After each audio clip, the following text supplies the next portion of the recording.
Hello everyone, and welcome back to World of Warships Blitz with Terry. Today, we'll take a quick look at patch 2.4 and the release notes. If you don't know where they are, they're usually on Facebook, so if you look up World of Warships Blitz on Facebook, and you'll find the actual patch notes, which include all the changes to the game, plus all the balancing changes that you don't really get to see in-game, unless you remember what the stats were and go looking through them.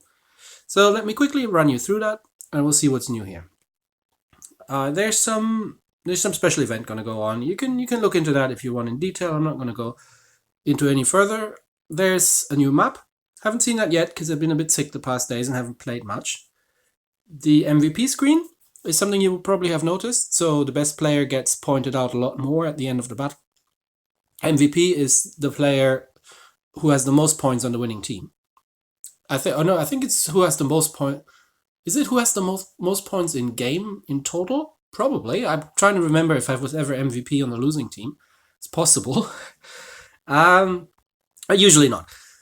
The premium account has changed quite a bit. It's been merged with the battle passes. So if that's something that you're into or that you're using, then take a look at what has changed there. It's basically a subscription model at this point, which gives you regular gold and all other kinds of resources. You can use the gold to level up your commanders now. I think previously you could just use free XP and gold to get to a certain point, but not to actually get to the next level, maybe? I don't know. I've never used gold for that purpose. But that's something that's in there as well now. What else? 3 new German commanders. Yes, please. I was always running low on these. It's really been a bit of a struggle because there are a lot of German ships now in the game, and the German commanders were a bit on the short side. So that's really good to have. Which gets us to the most interesting part, the rebalancing. So, what's going on here? First, they've improved the Japanese DDs, and both the mainline and the gunboats on the higher tiers. The Hatsuharu, the Shiratsuyu, and the Kagero get their main guns reload reduced, which is good. I mean, the Kagero has decent guns, and they're not having the greatest turret traverse, and one of her greatest weaknesses is her speed. So that's not in any way that hasn't been changed in any way. But getting the reload down a bit is probably not a bad thing. And the same goes for the Yugumo and the Shima. They also get the reload, but in addition, they get a slight traverse speed buff. They get their range increased, and they get better dispersion. So this is probably Wargaming just acknowledging the fact that you can't really stealth torp easily anymore because, well, there's captain skills for earlier torpedo detection, and people just generally don't sail in straight lines that much anymore. So even if you're in a Japanese destroyer and you're very stealthy, you probably still have to... You can't really make use of your torpedo range that well. So you have to get stuck in, which means you're going to have to use your guns, especially if you don't have the speed or the smokes to get out of it. So that's a welcome change. We'll see if that makes any kind of significant difference for the Kagero, but that's a good thing. The Kaba gets a smoke. Generally, the Soviet destroyer lines don't have smokes, but Kaba now gets one, which... Well, she's almost a light cruiser anyway, so that's just something to keep in mind if you ever see a Kaba at tier 10. They're relatively rare because honestly they're not the greatest ships in the Soviet line. They're very difficult to play.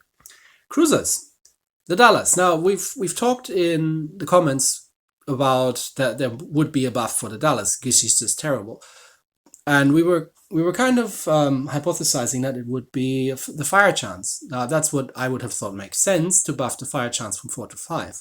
Instead, they've given her 300 meters more range. Which, yes, okay, she had range issues, because with fully upgraded, her range was at 10 kilometers, and that means you gotta get awfully close to battleships before you can actually start trying to set fires on them. And then you have to stay an awful lot of time there to actually get some fires set because of the low fire chance. So that's slightly increased, but I'm hoping that she's going to be buffed again in the next patch, because I think this isn't going to make a huge difference for her. she's still going to be not a really great cruiser. The Atlanta, which I personally don't have, gets a smoke generator. Okay, so this is something to keep in mind. She's a bit more like the Kutuzov now. She gets 1 smoke. And the Yama might have been power crept a little bit. She still has the biggest guns in the game, but she gets her AP increased slightly. The Monty gets a bit more health. And the German battleships get buffed again, which they already had a buff in the previous release, where they got their relatively atrocious acceleration improved at least for the tier 9 and 10s. And they get another improvement. So even though at tier 9 we're switching from the trusted 380mm to the 406mm, I believe, on the main guns, she now gets the same reload as the Bismarck and the Bayern. The Gneisenau already got buffed down to, I think, 18 seconds, because she only gets 6 main guns. But that's just because people don't know how to play the Gneisenau, I suppose. And the Große Kurfürst with her, was it 420, I think, also gets down to 19 seconds. So, I'm really excited. I'm almost at the Friedrich der Große. I think I got about 220,000 XP with the Bismarck, so I'm really excited to see how she plays, because they do have a bit of a reputation for being like really not worth it, and people say that just stop at the Bismarck. So I'm very curious to see how much of an impact the recent buffs are going to make on these. Now, when something that's good for the Germans, is usually something bad happens for the French, and it's the same here. The République, the French tier 10 battleship, gets a significant nerf, and she gets her main guns nerfed from 19 to 21 seconds. That's relatively significant. I mean, she only has 8 guns in 2 turrets, one fore and one aft.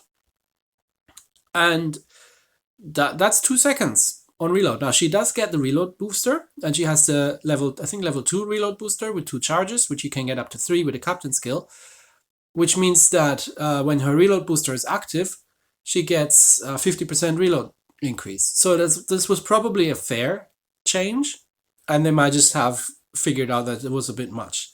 The other change is a decrease in her turret durability. Now, why is that important? Well, the Republic only has 2 turrets. So if one of your turrets gets disabled, then well, you lose 50% of your firepower. So and the turrets are not both forward. So you actually, if you are angling in and you can only use your forward turret, usually battleships at the tier have 2 turrets forward. So if you can only use your forward turret and you get it disabled, you have no guns on the to shoot with, and you actually have to start using your rear guns for that. So there's a bit of a different element in here, which makes things probably more interesting. I'm still curious about the French line. I'm still at tier 5 of the Britannia, and I don't like her very much, which is why I haven't ground any further, but I'll get there eventually.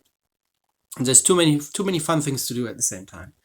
And that was it for the buffs. Other than that, I think there's just a couple of bug fixes around, and that's it. That's patch 2.4. So it took me ages to find out where the patch notes actually are and that they exist, and to know what the actual balancing changes are, which is why I'm pointing this out. So if you want to look this up in detail, just find it on Facebook. Anyway, that's it for today. Hope you all have a good weekend still, and I'll see you all next time. Bye.